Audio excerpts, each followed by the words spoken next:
Hello everybody, welcome to the February, Thursday, and Friday, 6th through 7th price review.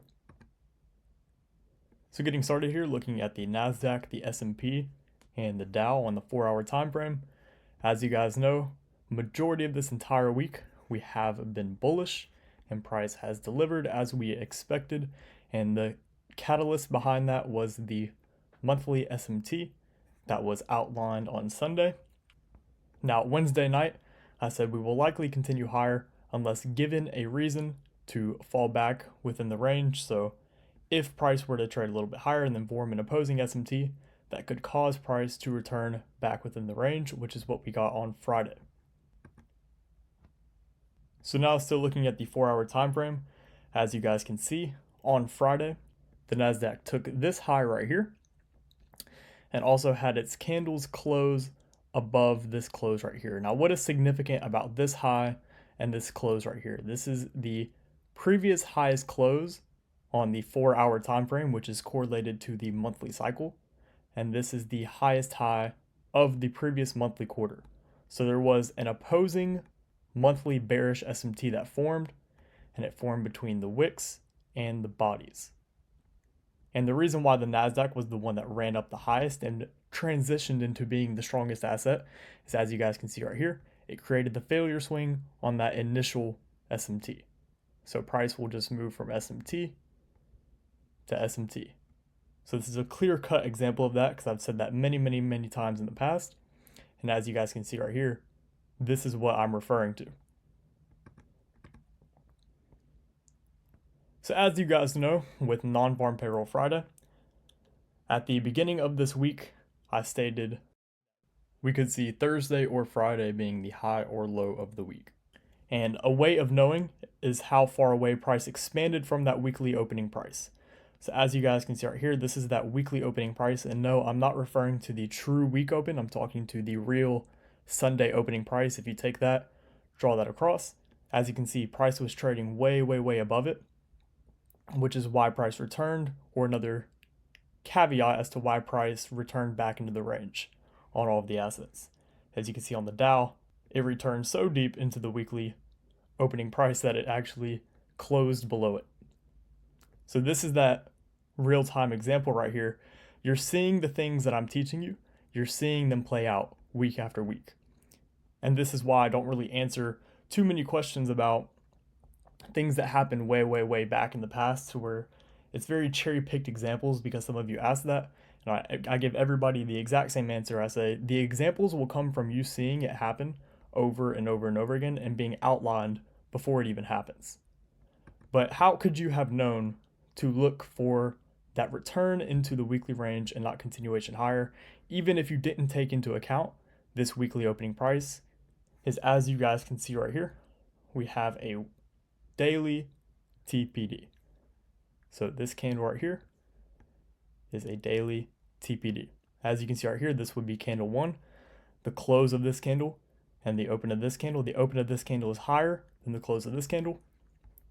The open of this candle is higher than the close of this candle, but on the Dow, the open of this candle is lower than the close of this candle. And that is why it was the strongest for downside movement and came very close to returning to that weekly opening price. So whenever we get a daily TPD, the best case scenario is to have a weekly SMT form confirming that daily TPD. Now, best case scenario is that there is a monthly SMT governing it, and then that daily TPD forms. But if you have the narrative and the logic, which in this example was Friday is known for returning into the weekly range if it is expanded far away from that weekly opening price. Did we have that? Yes. So we didn't per se need this monthly SMT, it was just an extra added confluence. And now looking at the hourly time frame, as you guys can see, after we had that daily TPD, we had a weekly sequential SMT form between Thursday and Friday, Dow being the weakest of all of them, made the failure swing, while the S&P and the NASDAQ took this high right here, which was Thursday's high. And since the NASDAQ was the strongest, it ran all the way up to that previous weekly high, which would be the previous monthly cycle quarter high.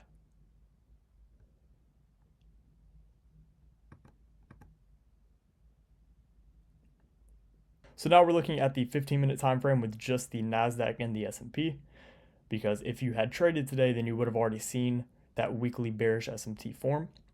But we have non-farm payroll. This is the candle right here. As you can see, non-farm payroll took out both sides of the marketplace. Now, this is one characteristic that non-farm payroll has. It tends to have a two-stage delivery, and if narrative is correct, then this is likely what you will see is non-farm payroll takes both sides of the marketplace. So if you were a short seller right here, then you got wrecked. If you were a buyer down here, then you got wrecked.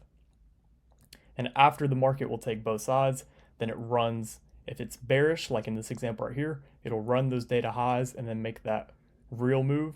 If it's bullish, then it'll run below those data lows and then make the real move.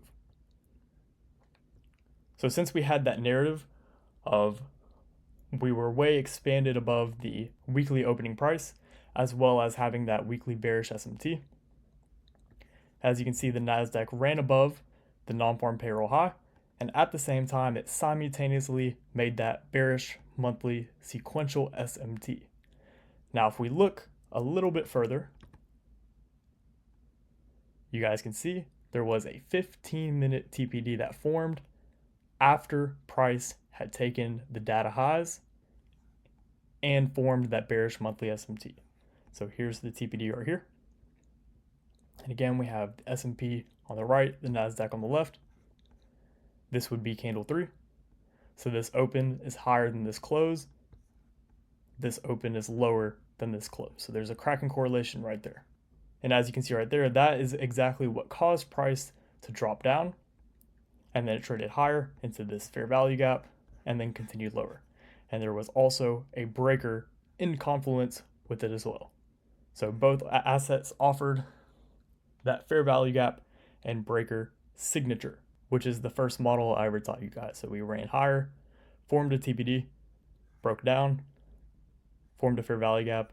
This would be considered the breaker because we made a low, higher high, lower low, traded back within that range, and then continuation lower. But within that TPD, what was there? I told you I would teach you how to get it in tops and bottoms. But what was there? There was a micro cycle sequential SMT. So the NASDAQ created the failure swing. The S&P is the one that took, it was Q3, I believe it was. Q3's high had gotten ran on the S&P. On the NASDAQ, it made a failure swing in accordance to the microcycle. And how could you have gauged this information? If you go back and look at the previous slide, and have been following along with me, then you will see exactly why the S&P is the one that ran above this high, while the NASDAQ was the one that made a failure swing on this high. And this right here is the 10 o'clock opening price. So this would be the new opening price of the 15-minute candle, which would be candle 3. And if we look at the 5-minute structure within there, we have a true order block. And as soon as that 10 o'clock candle opens up, it opens up right at this same opening price right here. This is perfection. And there's narrative behind it. We have an SMT governing it. There's a TPD. We drop down one time frame, look at the lower time frame structure, price breaks down. If you missed that, that's fine. What do you have? You have the first model I ever taught you. This right here, non-farm payroll, would serve as your breaker. So if you drag that across, price retraces within that and then breaks down lower once more. So hopefully you found this one insightful. This weekend we will be going a lot more in depth into this, and I will be giving the real name for the concept and a lot more that goes with it. So hopefully you guys found this one insightful. I will speak with you all again Sunday night. Enjoy your weekend.